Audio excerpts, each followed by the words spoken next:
इश्क का गोला बनाकर बम सा फेंका करूं, इश्क का गोला बनाकर बम सा फेंका करूं, खींच लूं तेरी तस्वीर रात भर देखा करूं। वाह वाह वाह वाह। जब तेज हवाएं चलती है तो पत्ते टूट जाते हैं, वाह।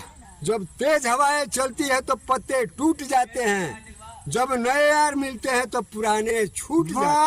वाह वाह वाह वाह।